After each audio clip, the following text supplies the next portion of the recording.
وقال النبي صلى الله عليه وسلم يأتي زمان على الناس يحدثون الأحاديث لا يعرفونهم أو كما قال. اللہ ذوالجلال والاکرام نے ہمیں جو دین عطا کیا ہے اس کی بنیاد اللہ کی وحی ہے، اور وہ وحی دو صورتوں میں موجود ہے. ایک وحی جس کو وحی جلی کہا جاتا ہے قرآن کی صورت میں ہے، اور ایک وحی خفی ہے جس کو احادیث کی صورت میں ہم پہچانتے ہیں.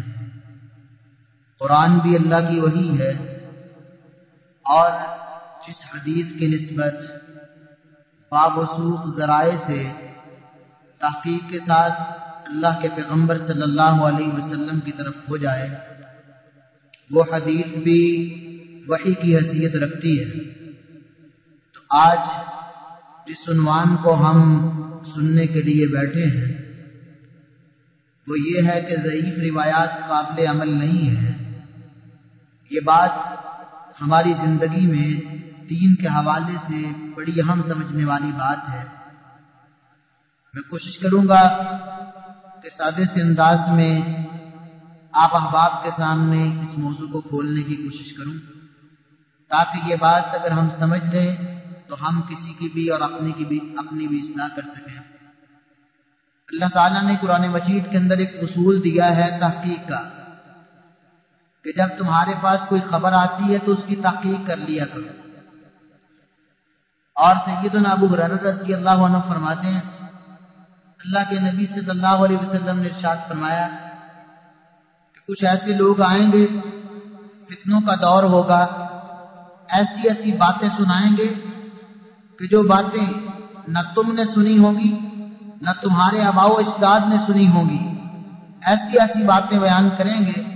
فَإِيَّاكُمْ وَإِيَّاهُمْ، تو اپنے آپ کو ایسی باتوں سے دور رکھو اور فتنے کے اندر مبتلا نہ ہو جانا. تو غیر معروف، غیر تحقیق شدہ، بناوٹی باتیں دین کا حصہ نہیں بن سکتی. رسول اللہ صلی اللہ علیہ وسلم نے اپنے صحابہ تک دین پہنچایا، دین صحابہ سے آگے تابعین تک پہنچا، تابعین سے آگے تبع تابعین تک پہنچا، تبع تابعین سے پھر آگے ائمہ و محدثین تک پہنچا. تو ہر بات کی ایک سند ہوتی ہے، ایک واسطہ ہوتا ہے، ایک کڑی ہوتی ہے، ایک سلسلہ ہوتا ہے جس کو کہا جاتا ہے سلسلۃ الرجال الموصلۃ الی المد. راویوں کی وہ کڑی، وہ زنجیر، وہ سلسلہ، ایک سے آگے دوسرا، دوسرے سے تیسرا، پھر اس سے آگے پہنچتے پہنچتے بعد پیغمبر کائنات علیہ الصلوۃ والسلام تک پہنچتی ہے. تو اس سند کے سلسلے کو جانچنے اور پڑتال کرنے کی ضرورت ہوتی ہے کہ کون سا آدمی بیان کر رہا ہے، اس کی بات کیسی ہے، قابل اعتبار ہے کہ نہیں. اس کے بارے میں گواہیاں لی جاتی ہیں، اور جو اللہ تعالیٰ نے نظام گواہی رکھا ہے اس کی بنیاد پر پرکھ کے فیصلہ کیا جاتا ہے کہ یہ روایت صحیح ہے یا غیر صحیح ہے، قابل قبول ہے یا غیر مقبول ہے، یہ قابل قبول ہے یا مردود ہے. جس کا فیصلہ پوری تحقیق کے بعد ہوتا ہے.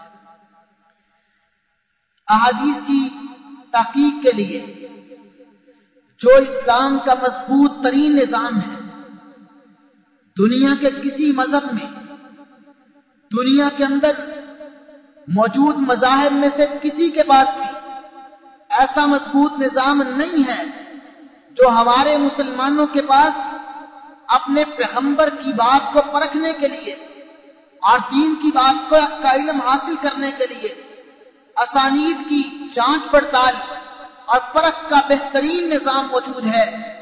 اور اس کو اللہ کے فضل و کرم سے دشمن بھی مانتے ہیں کہ مسلمانوں کے پاس جو اعلیٰ ترین معیار تحقیق ہے اور کسی مذہب کے اندر موجود نہیں. جب ہم اس تحقیق کی بنیاد پہ بات کو پرکھتے ہیں تو ہم جن روایات کے متعلقہ یہ بات ثابت ہو جائے کہ یہ اللہ کے نبی صلی اللہ علیہ وسلم کی بات ہے، ہم یقین کے ساتھ اس پر عمل کرتے ہیں. اب میں آپ کے سامنے صحابہ، تابعین، ائمہ و محدثین، ان کے حوالے سے یہ بات عرض کرنے کی کوشش کروں گا کہ وہ یہ سمجھتے تھے کہ دین کے اندر صحیح روایات پہ عمل کرنا ہے، جو روایات صحیح نہیں ہیں وہ قابل عمل نہیں ہے۔ ایک تابعی بشیر اس کا نام ہے، مفسر قرآن سیدنا عبداللہ ابن عباس رضی اللہ تعالی عنہ کے سامنے بیٹھ کر روایات بیان کرنا شروع کرتا ہے کہ اللہ کے پیغمبر نے یہ بات کہی، اللہ کے پیغمبر نے یہ بات کہی، اللہ کے پیغمبر نے یہ بات کہی۔